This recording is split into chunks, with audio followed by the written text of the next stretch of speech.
চিংড়ি মাছ আমি ভালো করে ধুয়ে নিয়েছি। চিংড়ি মাছে এবার আমি নুন দিয়ে দিচ্ছি, হলুদ দিয়ে দিচ্ছি।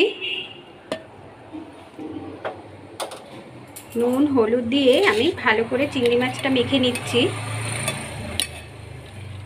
আজকে আমি চিংড়ি মাছ দিয়ে লাউ পাতা দিয়ে ভাপা রেসিপি তৈরি করে দেখাবো।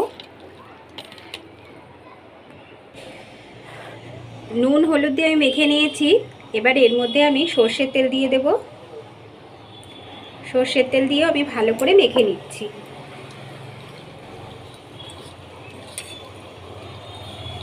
সর্ষের তেল দিয়ে আমি ভালো করে মেখে নিলাম।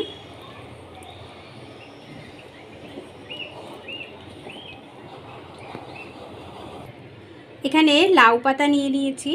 লাউ পাতাগুলো ভালো করে আমি ধুয়ে রেখে দিয়েছি। এবার কেটে নেব। আমি লাউ পাতাগুলো কুচি কুচি করে নিয়েছি। এবার আমি সেদ্ধ করে নেব। লাউ পাতাগুলো সেদ্ধ করে জল ফেলে দেব। লাউ পাতা আমি সেদ্ধ বসিয়ে দিয়েছি। ভালো করে সেদ্ধ করে নেব।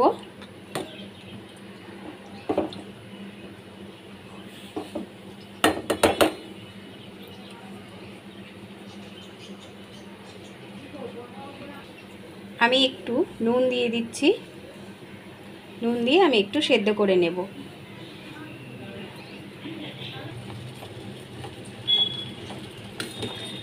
ভালো করে আমি সেদ্ধ করে নিচ্ছি।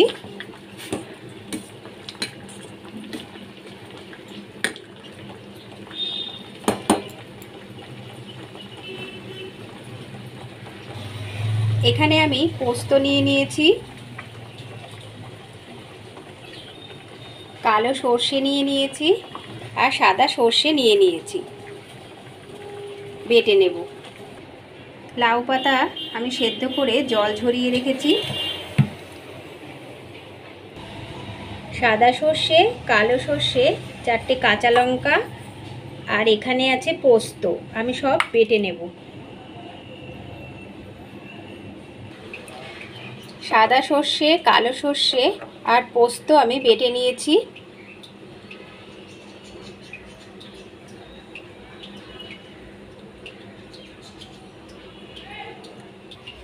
চিংড়ি মাছে আগে থেকেই আমি নুন হলুদ আর সর্ষের তেল মাখিয়ে রেখেছিলাম। এবার আমি বাটাগুলো দিয়ে দিচ্ছি।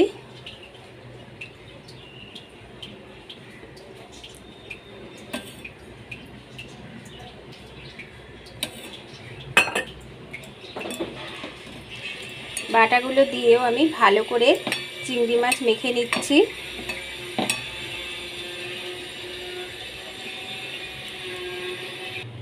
এখানে আমি আর 1 চামচ নুন দিয়ে দিচ্ছি।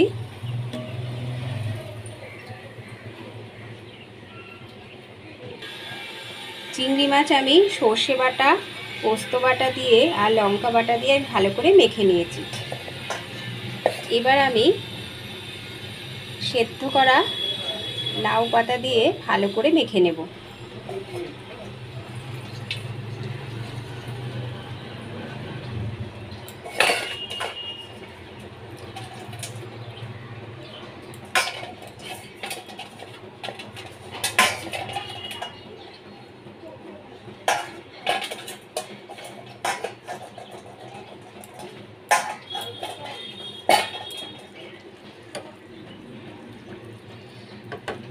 টিফিন কৌটোর মধ্যে আমি ভালো করে মেখে নিচ্ছি।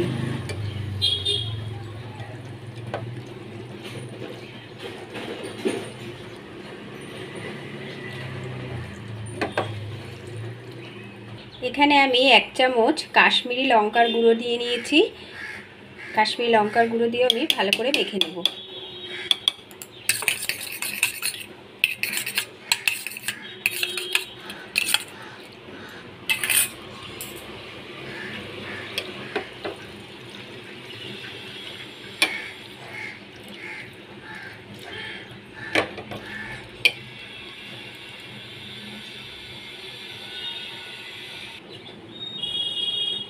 আরও আমি এখানে সর্ষের তেল দিয়ে দেব।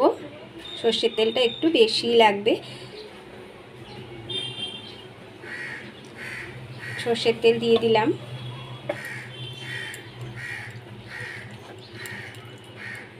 সর্ষের তেল দিয়ে আমি ভালো করে মেখে নিয়েছি। এবারে আমি 4টে কাঁচা লঙ্কা দিয়ে দিচ্ছি, দিয়ে ঢাকনা দিয়ে আটকে দেব। এখানে আমি কড়াইতে জল বসিয়ে নিয়েছি। জলটা গরম হয়ে গেলে টিফিন কৌটোটা আমি এর মধ্যে দিয়ে দেব। এর মধ্যে আমি একটা স্ট্যান্ড বসিয়ে দিচ্ছি।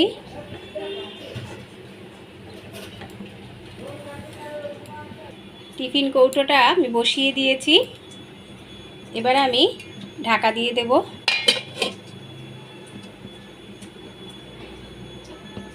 আমি 20 মিনিট মতো ঢাকা দিয়ে রাখবো। লাউ পাতা দিয়ে চিংড়ি ভাপা রেসিপিটি যদি তোমাদের ভালো লেগে থাকে অবশ্যই সাবস্ক্রাইব করে দেবে, পাশে থাকবে, লাইক কমেন্ট করবে।